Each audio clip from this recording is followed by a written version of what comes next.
Proklamasi.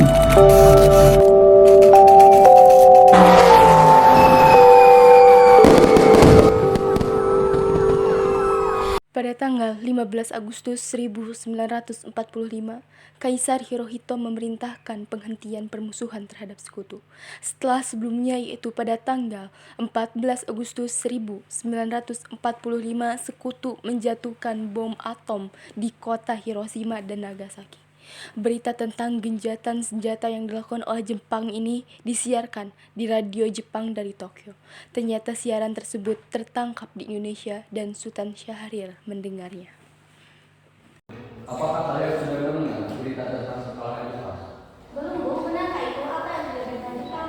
Dari aku dengar, sekutu telah melakukan pengeboman di kota Hiroshima dan Nagasaki. Oleh sebab itulah Jepang melakukan gencatan senjata. Kalau begitu kita harus segera memproklamirkan kemerdekaan. Benar itu. Jepang sudah tidak ada wewenang di negara kita. Kita harus memanfaatkan momen ini. Setelah mendengar berita kekalahan Jepang, Hairil Saleh segera merencanakan pertemuan dengan anggota golongan muda lainnya untuk membicarakan masalah proklamasi kemerdekaan. Pertemuan ini dilangsungkan di Jalan Pegangsaan Timur nomor 17 Jakarta pukul 20 waktu Indonesia Barat. Teman sekalian, sudahkah kalian mendengar berita tentang kekalahan Jepang? Belum, kawan. Dari mana kau tahu tentang itu? Barusan saya dan Sukami berkumpul dengan Syahrir. Ia mendengar siaran radio Jepang mengumumkan gencatan senjata itu. Berarti negeri kita sekarang dalam kondisi pokok-pokok. Benar, demikian saya mengumpulkan kalian semua di sini untuk membicarakan masalah itu, untuk memanfaatkan situasi untuk memproklamirkan kemerdekaan. Tepat sekali. Kalau begitu, kita harus membagi tugas. Rifana dan Khairul, kalian harus pergi ke kediaman Rifana untuk menyampaikan kabar hari ini. Saya dan Jendris akan memerintahkan anggota pemuda lainnya untuk merebut kekuasaan dari Jepang.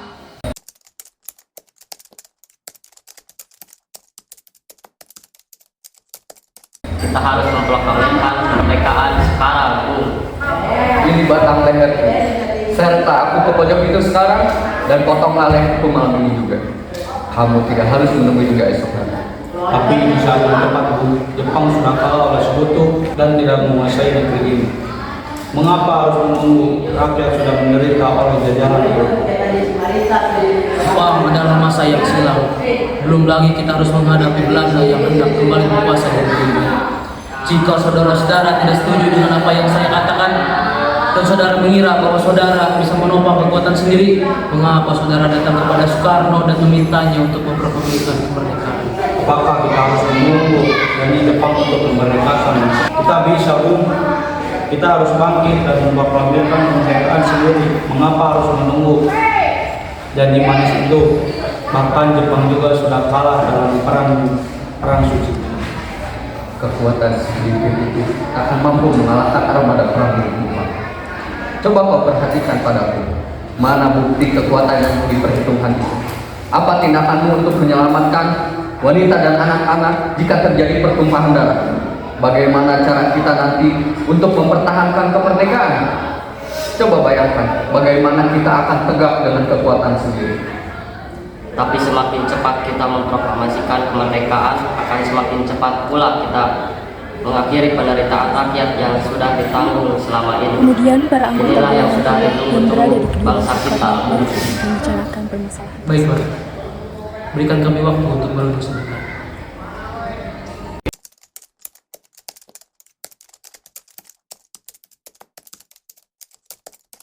Bagaimana ini? Para pemuda menuntut untuk segera memproklamasikan kemerdekaan. Tapi kita tidak boleh gegabah.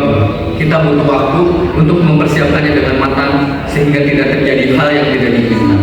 Saya setuju. Menurut saya yang terpenting sekarang adalah menghadapi sekutu yang hendak berniat kembali berkuasa di negeri ini. Selain itu, masalah kemerdekaan sebaiknya dibicarakan lagi dalam sidang PPKI 18 Agustus. Lalu bagaimana dengan pendapat golongan anak buah? Apa kita abaikan saja? Ya, lagi pula mereka masih muda. Pemikiran mereka terlalu pendek. Kita harus melihat ke depan, mempersiapkan dengan matang. Kalau tidak, bagaimana jika semuanya berantakan? Baiklah, nanti semuanya kecil. Selesai berunding, para golongan tua segera menemui para anggota golongan muda yang menunggu di luar ruangan. Setelah kami berunding tadi, kami memutuskan untuk tidak tergesa-gesa mengenai hal proklamasi kemerdekaan. Hal ini akan dibahas dalam sidang PPKI mendatang.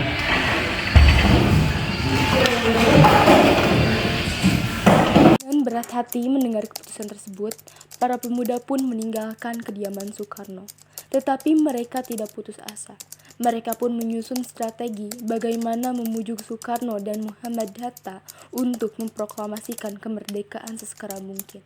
Akhirnya, mereka memutuskan untuk mengasingkan kedua tokoh itu ke Rengas Dengklok agar terhindar dari desakan pemuda dan pengaruh Jepang di Jakarta.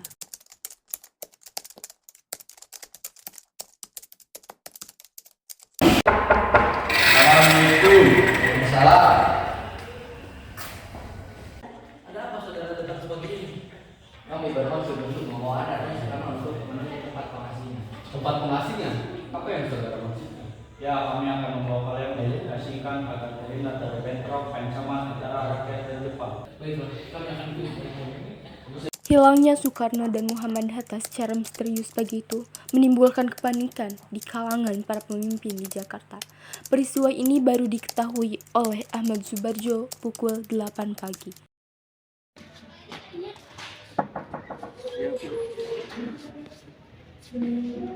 Apakah saudara tahu keberadaan Soekarno dan Bung Hatta? Saya tidak tahu.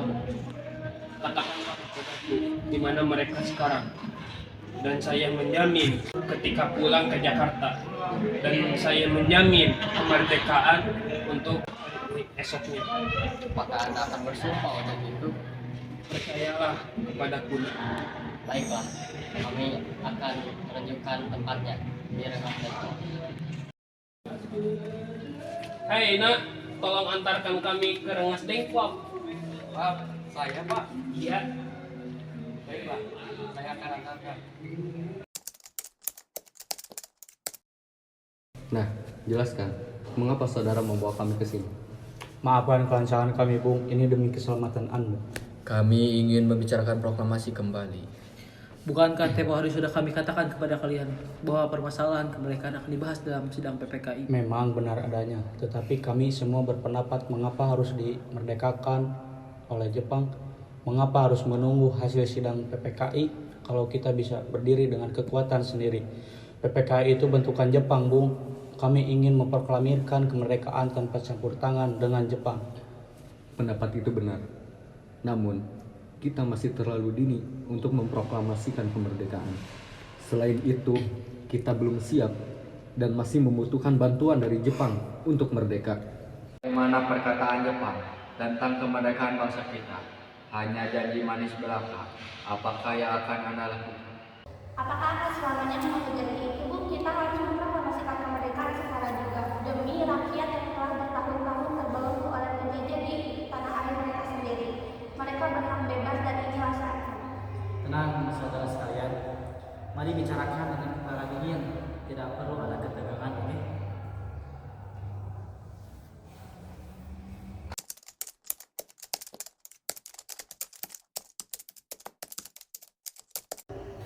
Saya mengerti perhitungan Anda berdua mengenai masalah proklamasi ini. Kita memang belum mempertimbangkan semuanya dengan matang. Tapi saya percaya kita dapat bangkit dan memanfaatkan situasi ini. Kesempatan tidak akan datang dua kali, Bung. Apa yang mereka katakan benar adanya dan saya mendukung mereka. Tapi apakah ini bisa? Apa semuanya akan bisa dilakukan? Tentu mungkin, Bung. Asal kita berusaha, tentu akan kita temukan jalan keluarnya. Lagi pula di Jakarta, pemuda di Jakarta saat ini sedang menyusun strategi pertahanan untuk mencegah serangan dari Jepang ataupun sekutu yang tidak menerima proklamasi bangsa kita. Baiklah, saya setuju. Saya akan memproklamasikan kemerdekaan tanpa ada campur tangan Jepang. Selesailah perundingan di Rengas Dengklok. semua anggota golongan tua maupun muda kembali ke Jakarta untuk membahas lanjut rencana proklamasi kemerdekaan tanggal 17 Agustus 1945.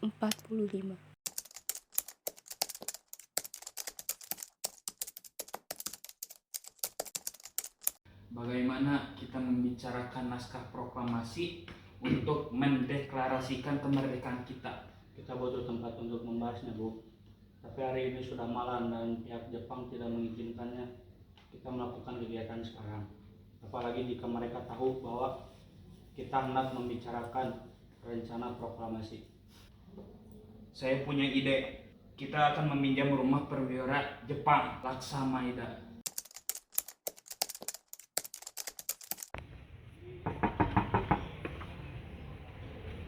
Selamat malam, ada apa Bu? Maaf kami mengganggu Anda malam-malam begini. Kami perlu tempat untuk membicarakan rencana kemerdekaan yang dilangsungkan esok hari. Sarakah itu? Kalau begitu masuklah. Saya turut gembira mendengar kabar ini. Silahkan gunakan ruangan yang kalian butuhkan. Saya ingin pergi beristirahat dulu. Terima kasih, Pak Perwira.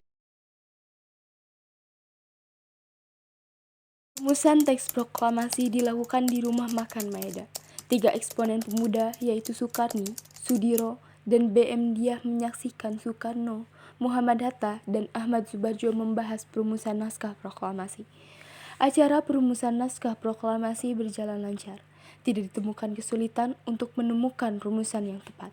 Sebagai hasil pembicaraan mereka bertiga, diperolehlah rumusan yang ditulis tangan oleh Soekarno. Pada tanggal 17 Agustus 1945, pukul 4 waktu Indonesia Barat, dibacakanlah rumusan naskah proklamasi untuk yang pertama kalinya di depan para hadirin yang berada di rumah Maeda yang langsung disetujui. Namun kemudian timbullah persoalan tentang siapa saja yang akan menandatangani naskah proklamasi. Sebaiknya naskah ini yang ditandatangani oleh anggota BPK. Memang kenapa? Lantas siapa yang akan menandatangani? BPK ini kan lembaga bentukan Jepang. Kita sudah sepakat tadi untuk melaksanakan proklamasi tanpa campur tangan Jepang. Adakah dari kalian yang mempunyai pendapat? Bagaimana jika naskah ini ditandatangani oleh hadirin yang hadir saat ini, seperti Amerika saat menandatangani deklarasi? Jangan, kita tidak boleh meniru. Kita harus berbeda dari usaha ini. Mana bukan? Karena ini semua berkaji saja bangsa kita. Berarti atas nama bangsa Indonesia. Saya ada usul bagaimana yang menandatangani cukup 2 orang saja, yaitu Anda dan Bung Hatta sebagai wakil bangsa Indonesia. Bagaimana? Usul yang bagus. Bagaimana hadirin? Kami setuju. Setelah semuanya setuju, Soekarno memerintahkan Sayuti Melik untuk mengetik teks proklamasi. Tolong perhatikan teks proklamasi ini dan jagalah teks ini dengan baik-baik. Baik, Guru. Sayuti Melik pun mengetik teks tersebut. Semua persiapan proklamasi rampung pada pukul 4.30 waktu Indonesia Barat. Lalu, semua hadirin pulang ke rumah masing-masing dengan perasaan gembira. Kemudian para pemuda mengirimkan kurir-kurir untuk menyampaikan bahwa saat proklamasi telah tiba. Mereka juga mengatur pelaksanaan penyiaran berita proklamasi kemerdekaan, menyebarkan beberapa pamflet ke penjuru Jakarta dan sekitarnya. Pengeras suara diusahakan adanya. Semua dilakukan agar rakyat dapat turut menyaksikan momen paling berharga untuk bangsa Indonesia. Pada saat yang sama, Soekarno dan Ibu Fatmawati sampai di kediaman mereka dan berbincang sejenak. Alhamdulillah, akhirnya semua berjalan dengan lancar. Terima kasih Ibu, kau telah menemani saya di saat-saat yang cukup menguras pikiran ini. Iya, terima kasih Gusti Allah yang telah memberikan jalan pada kita semua untuk memproklamasikan kemerdekaan. Oh iya Pak, apakah kalian sudah merencanakan bagaimana proses besok akan berlangsung? Sudah, kita akan melaksanakan upacara bendera yang diiringi dengan lagu Indonesia Raya karya Bung Supratman. Bukankah kita belum punya bendera? Lantas bagaimana? Ya ampun, Bapak sampai lupa Bu. Kalau begitu, bagaimana jika Ibu saja yang menjahitnya? Tapi Ibu tidak punya kain. Kain yang Ibu punya hanya kain merah dan kain putih. Apakah tidak apa-apa? Tentu saja, Buatlah bendera yang sederhana. Yang terpenting kita sudah berusaha untuk menyediakan. Baiklah Pak, Ibu juga punya ide. Bagaimana kita namai saja bendera tersebut dengan nama Sangsaka Merah Putih? Ide yang bagus. Ya, bendera pusaka Sangsaka dan warnanya merah putih menjadi Sangsaka Merah Putih. Brilian. Ya sudah, sebaiknya Bapak bersiap saja sana, menyusun pidato yang nanti akan Bapak bacakan.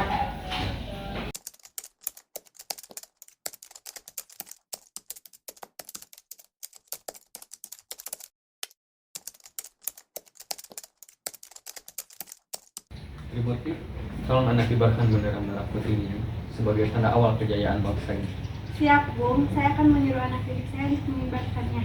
Seput, Latif, jaga baik-baik bendera ini. Kalian mendapat kehormatan untuk mengibarkan bendera ini pertama kalinya dalam sejarah Indonesia.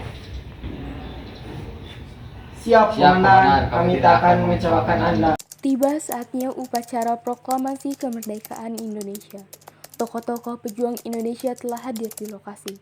Di antaranya yaitu A.A. Maramis, Hoscokro Aminoto, Oto Iskandar Dinata, Ki Hajar Dewantara, dan M. Tabrani. Suasana menjadi sangat hening. Soekarno dan Hatta dipersilahkan maju beberapa langkah dari tempatnya semula. Soekarno mendekati mikrofon.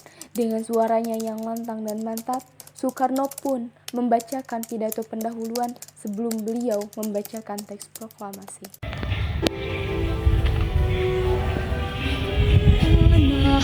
Saudara-saudara sekalian, saya telah meminta saudara hadir di sini untuk menyaksikan peristiwa maha penting dalam sejarah bangsa kita. Berpuluh-puluh tahun kita bangsa Indonesia telah berjuang untuk merdeka. Bahkan telah beratus-ratus tahun lamanya gelombang aksi kita tidak putus dalam berjuang untuk memerdekakan negeri ini. Kita jatuh, bangun, menyusun kekuatan untuk menggapai cita-cita Indonesia bebas dari penjajahan bangsa lain.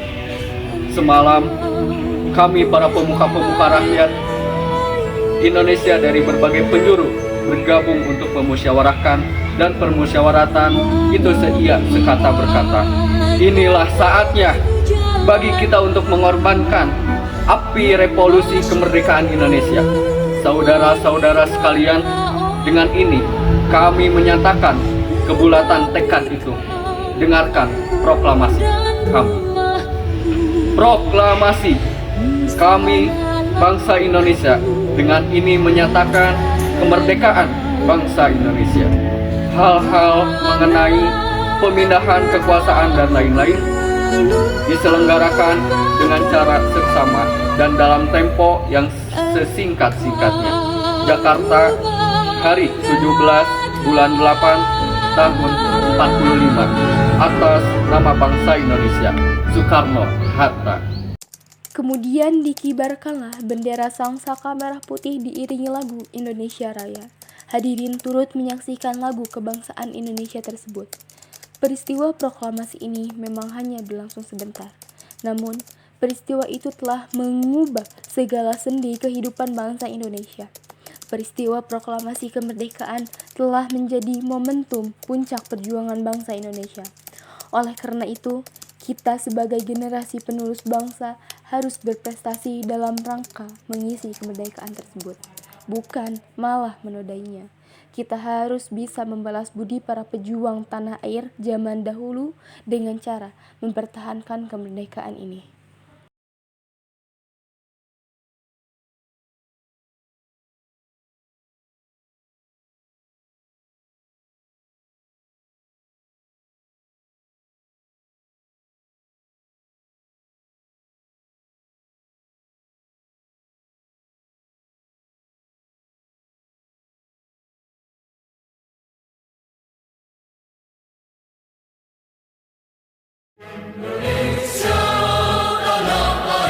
Proklamasi kami bangsa Indonesia dengan ini menyatakan kemerdekaan bangsa Indonesia.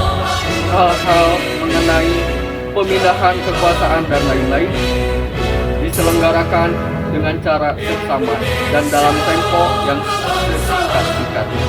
Jakarta, hari 17 bulan 8 tahun 45, atas nama bangsa Indonesia, Soekarno Hatta.